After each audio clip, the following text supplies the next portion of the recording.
Hello everyone, स्वागत है आप सभी का कॉन्सेप्ट कुल की एक और नई वीडियो में, जिसमें हम कुछ प्रैक्टिस एमसीक्यूज़ को देखेंगे। तो बिना किसी देरी के साथ शुरू करते हैं आज के क्वेश्चंस। पहला क्वेश्चन है, which of the following is a scaled down teaching situation. पहला ऑप्शन है टीम टीचिंग, दूसरा है कोऑपरेटिव टीचिंग, तीसरा है मैक्रो टीचिंग और चौथा है माइक्रो टीचिंग। इसमें मैं आपको एक हिंट देना चाहूँगा। DWLN ने बोला था कि इन चारों में से किसी एक को बोला था dash is a scale down teaching situation. तो इस क्वेश्चन का जो सही आंसर है वो है माइक्रो टीचिंग, यानी कि सूक्ष्म शिक्षण को DWLN ने बोला था कि ये एक स्केल डाउन टीचिंग सिचुएशन है।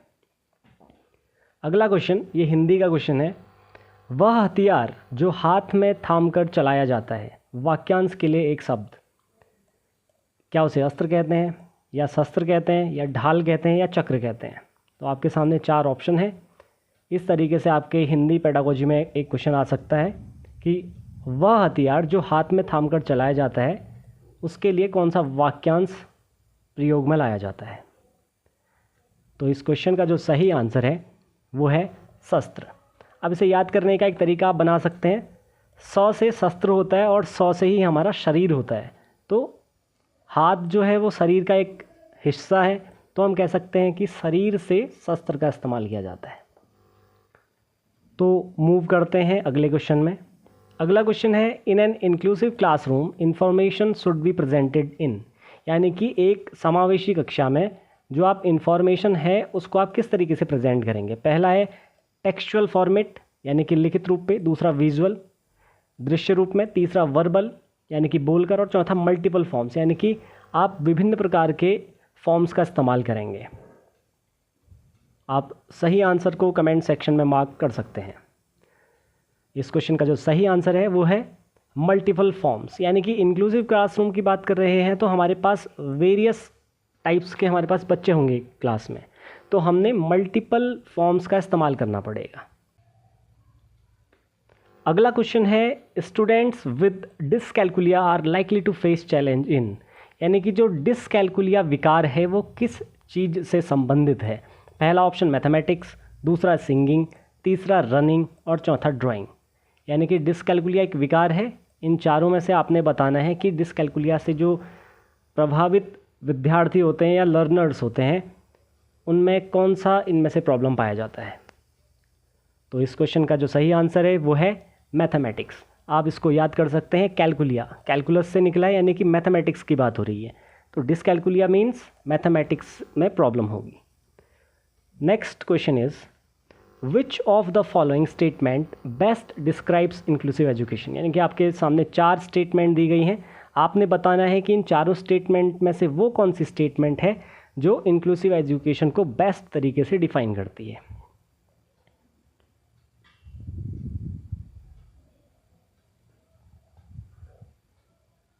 आप जो सही आंसर है उसे कमेंट सेक्शन में मार्क कर सकते हैं। फिलहाल इस क्वेश्चन का जो सही आंसर है वो है providing equal opportunities in curricular as well as co curricular activities to every student irrespective of their disability, caste and creed. Move करते हैं नेक्स्ट क्वेश्चन की ओर। अगला क्वेश्चन है, a stage in development when an organism can most rapidly acquire a particular skill और characteristic is called.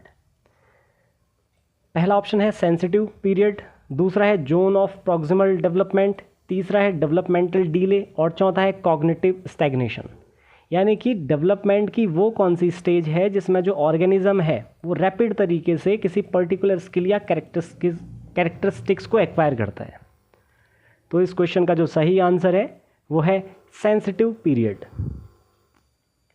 अगला प्रश्न, inclusive education requires, यानी कि समावेशी शिक्षा में किस चीज़ की आवश्यकता होती है। पहला ऑप्शन है कंडक्टिव लर्निंग एनवायरनमेंट, दूसरा है लेबलिंग ऑफ स्टूडेंट्स, तीसरा है सेग्रीगेशन ऑफ स्टूडेंट्स और चौथा है स्ट्रेंथनिंग ऑफ स्टीरियोटाइप्स। इस क्वेश्चन को आप ऑप्शन एलिमिनेशन मेथड के थ्रू भी सॉल्व कर सकते हैं, उसमें आपको आसानी पड़ेगी। तो इस क्वेश्चन का जो हमारे सामने सही आंसर है वो है option number 1, conductive learning environment. अगला प्रश्न है the lower order of Maslow's need hierarchy theory, यानी कि मैस्लो के आवश्यकता पदानुक्रम सिद्धांत का निम्नवत क्रम है, यानी कि जो सबसे लीस्ट जो पहले नंबर पर आता है वो इनमें से कौन सा है? सेफ्टी है, एस्टीम है, सेल्फ एक्चुअलाइजेशन है या फिजियोलॉजिकल है? यही ऑप्शन आपके सामने हिंदी में रखे हुए हैं, आप बेस्ट ऑप्शन को यहाँ पर मार्क कर सकते हैं। तो इस प्रश्न का सही आंसर है फिजियोलॉजिकल नीड्स। अगला प्रश्न है use of diverse pedagogical strategies bye teachers will help in inclusion of, यानी कि जो वेरियस पेडागोजिकल स्ट्रेटेजीज टीचर्स के द्वारा अपनाई जाती हैं वो इंक्लूजन में किस तरीके से हेल्प करती हैं। अब यहाँ पर आपके सामने 4 ऑप्शन रखे गए हैं, उनके बिहाफ पर फिर से यहाँ पर 4 ऑप्शंस बनाए गए हैं, आपने बेस्ट ऑप्शन को आंसर करना है। फिलहाल जो इस प्रश्न का सही उत्तर है वो है ऑप्शन नंबर 4, यानी कि जो ये चारों आपके सामने रखे गए थे ये चारों के चारों क्या हैं? सही हैं। अगला प्रश्न है effective problem solving requires elimination of, यानी कि जो प्रभावशाली समस्या समाधान में किसके बहिष्करण की आवश्यकता है? पहला ऑप्शन है कार्यात्मक स्थिरता, दूसरा है अपसारी चिंतन, तीसरा है केंद्रित ध्यान और चौथा है अनुरूप चिंतन। सेम ऑप्शन को आप यहाँ पर इंग्लिश में भी पढ़ सकते हैं। पहला ऑप्शन फंक्शनल फिक्सनेस, दूसरा डाइवर्जेंट थिंकिंग, तीसरा फोकस्ड अटेंशन और चौथा है एनालॉजिकल थिंकिंग। फिलहाल जो इस प्रश्न का सही उत्तर है वो है functional fixedness. Next question is, फिर आपके सामने एक हिंदी का सरप्राइज आया है, मितभाषी शब्द किस वाक्यांश के लिए उपयुक्त है? पहला ऑप्शन है जो मीठा बोलता हो, दूसरा है जो बिना विचारे बोलता हो और तीसरा है जो कम बोलता हो और चौथा है जो धीरे धीरे बोलता हो। यानी क्या आपके सामने एक प्रश्न दिया गया कि मितभाषी शब्द, और इस मितभाषी शब्द का अर्थ क्या है आपने वो बताना है। तो इसका जो सही उत्तर है वो है जो कम बोलता हो, यानी कि मितभाषी का अर्थ है जो कम बोलता हो। Next question is which principle of development states that development takes place from head to toe, यानी कि विकास सिर से पैर तक होता है, ये कौन सा सिद्धांत बताता है? पहला ऑप्शन है डेवलपमेंट इज प्रेडिक्टेबल, दूसरा ऑप्शन है development is a product of maturation and learning, तीसरा है development proceeds in a specific direction और चौथा है rate of development varies across children. So the correct answer is development proceeds in a specific direction, यानी कि विकास एक निश्चित दिशा में आगे बढ़ता है। अगला प्रश्न चिरकाल तक जीवित रहने वाला के लिए एक शब्द होता है, यानी कि एक आपके सामने एक हिंदी का एक सेंटेंस दिया गया है, चिरकाल तक जीवित रहने वाला, उसे क्या कहते हैं? पहला ऑप्शन ईश्वर, दूसरा चिरंजीवी, तीसरा है अमर और चौथा है अजर।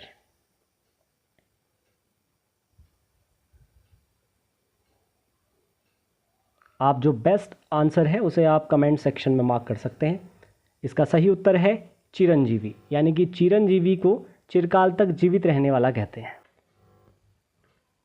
Next question is issue involving the debate about whether development is primarily influenced by an organism's biological inheritance or by its environmental experiences is, यानी कि एक डिबेट का जिक्र किया गया है जिसमें 2 कंडीशंस यहाँ पर दी गई हैं, उसके भी यहाँ पर आपके सामने 4 ऑप्शन दिए गए हैं। वो जो डिबेट है वो इन चारों ऑप्शन में से किस बात को शो करती है? कॉन्टिन्यूटी, डिसकॉन्टिन्यूटी या nature and nurture, early and later, home and school.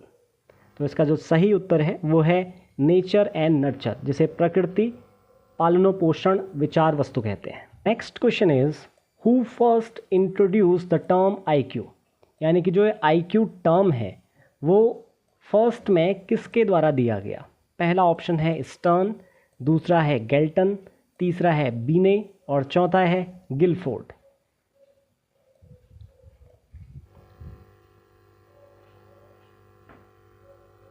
आप जो सही आंसर है उसे कमेंट सेक्शन में मार्क कर सकते हैं और इस प्रश्न का जो सही उत्तर है वो है stern. Next question is which of the following statement is correct regarding influence of heredity and environment on development, यानी कि एक स्टेटमेंट आपको दिया गया है, आपने बताना है कि हेरिडिटी और इन्वायरमेंट का जो इन्फ्लुएंस है डेवलपमेंट पे, वो इन चारों में से कौन सा स्टेटमेंट दिखाता है?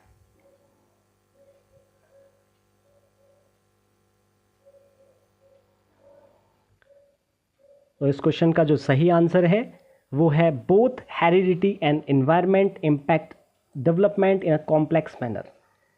इस कॉन्सेप्ट की बात हमने इस चैनल के फर्स्ट वीडियो में भी की थी।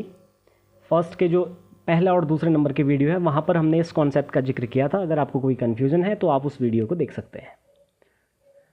Next question is a preference towards one gender over the other is called, यानी कि एक जेंडर के सापेक्ष दूसरे को वरीयता देना कहलाता है लैंगिक भेदभाव, लैंगिक रूढ़िवाद, लैंगिक विविधता, लैंगिक पूर्वाग्रह, यानी कि gender difference, gender stereotype, gender diversity, gender बाइस।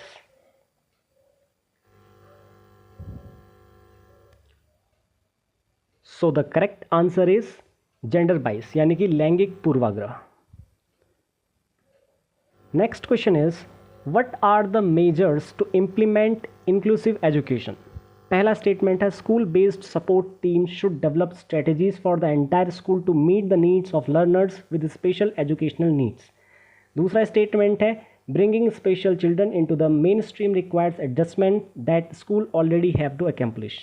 अब आपने बताना है इन चारों ऑप्शन में से ये दोनों स्टेटमेंट सपोर्ट करते हैं या नहीं करते हैं। तो इसका जो सही आंसर है वो है both first and second statement, यानी कि जो ये दोनों स्टेटमेंट हमारे सामने दिए गए हैं ये दोनों सही हैं। तो ये थे कुछ इंपॉर्टेंट क्वेश्चंस।